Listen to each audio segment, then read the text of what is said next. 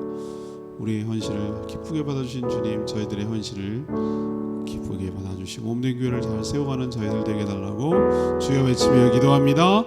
주여 하나님, 주님의 영이 싸우니 나를 보내소서. 나의 마음 나의 몸 주께 드리오니 주 받으옵소서. 주님 내가 영이 싸우니 나를 써주소서. 가진 것 모두 다 주께 드리오니 주 받으옵소서. 할렐루야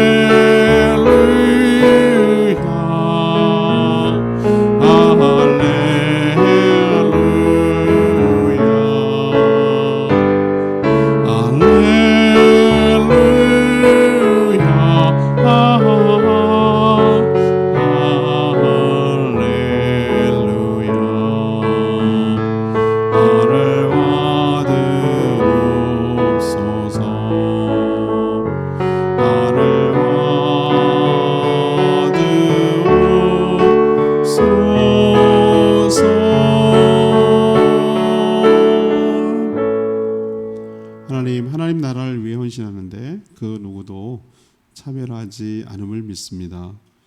귀한 그릇은 귀한 대로, 또 천한 그릇은 거기에 맞춰 합당하게 사용하실 줄 믿습니다. 하나님 나라를 위해서 쓰임 받는 것 그 자체가 축복임을 깨닫게 하여 주시옵소서. 하지만 하나님의 일을 아무나 할 수 없음을 잘 압니다. 먼저 구별된 삶을 살게 하여 주시옵소서. 또 하나님 나라를 위하여 힘 잘하는 대로 기쁘게 자신의 것을 드리며 헌신할 수 있도록 저희 삶을 인도하여 주시옵소서.